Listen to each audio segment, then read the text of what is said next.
I think that, and I'm not sure I quite understood the second part of your question. But can we repeat the second part of the question, please? Or have we lost that?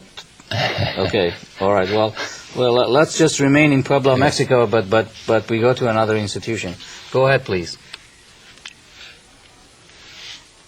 Buenos días. Una de las críticas a la educación en línea es la falta de contacto humano. To online education is the lack of human contact. There's no socialization or human contact. And is it possible to avoid this concern?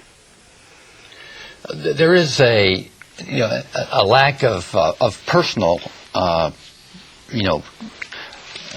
contact, but it's extremely interactive. I mean, it's not that there is no contact or no discourse between people. It's very, very interactive, and it's not a panacea, and it's not. You should look at it as an augmentation technology. It's not a replacement technology for universities or what's going on. I mean, certainly, if you can afford to go to a university, you should do that, but for many people around the world, they just can't do that. They don't have the time. They have other things going on in their lives that disenable that possibility.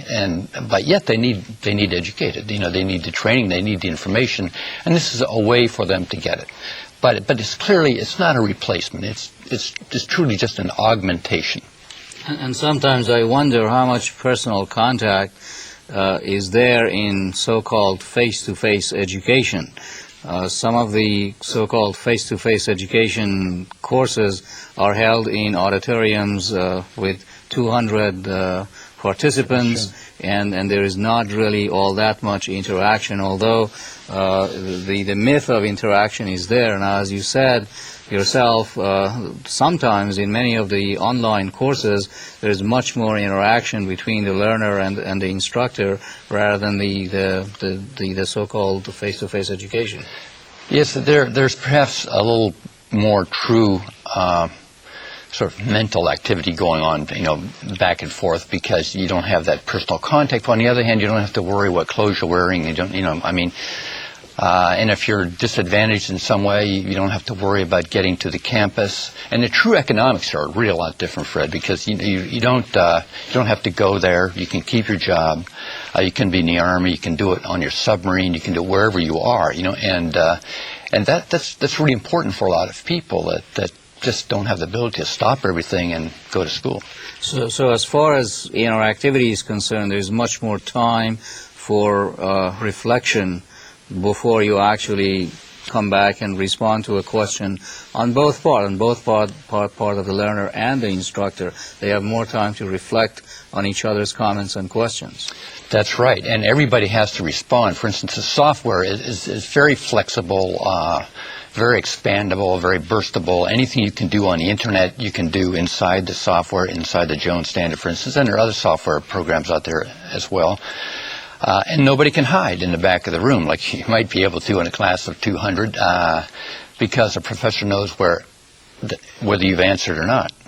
And he knows exactly where you went to on the web. So if you're not getting your work, he knows that you're not getting, or she knows you're not doing your work because you didn't go where you're supposed to go. So it's very so you accountable. Really can hide in the back of the classroom as a faceless student in a face-to-face class, by the way. The question of the economics, you mentioned about the availability of courses to distant learners. At the same time, here in the United States, we have seen that the cost of higher education has increased at a rate of 10 to 15% a year, and over the last 10 years, the cost has increased in excess of 200%. That's right. Now, why do you think that we have implemented technology in education and the cost hasn't been brought down as compared to other institutions where technology has brought down the cost per unit of production?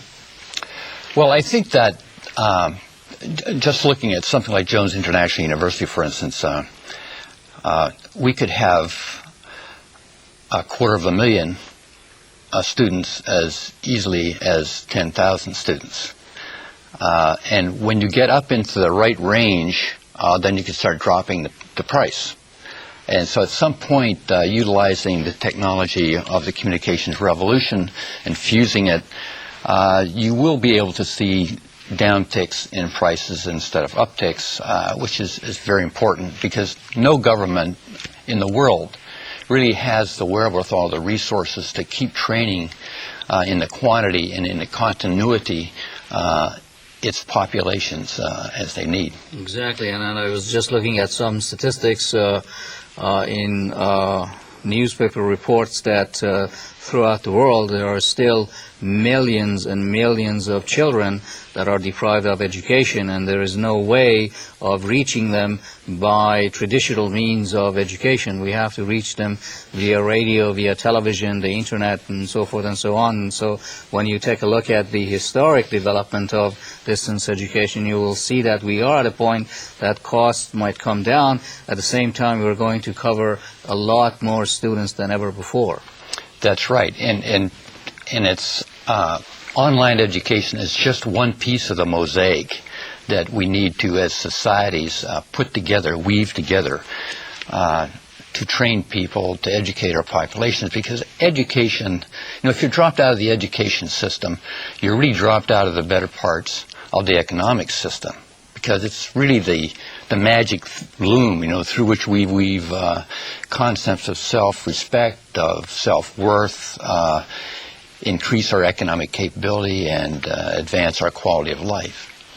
Well, it has been a pleasure discussing these issues with a pioneer in the field of distance education, and thank you for your excellent questions, but we have run out of time. We hope that you have enjoyed participating once again in this exciting multilingual and multinational program.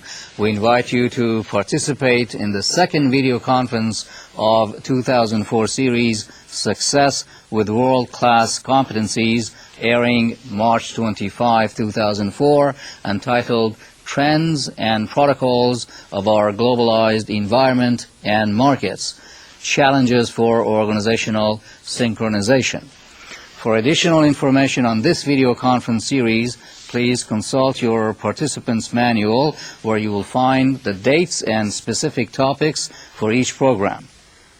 We also invite you to visit the ITC and the ITC GlobalNet websites. On behalf of all of us, I thank you for your ongoing participation and interest in this program. Thank you, and see you soon.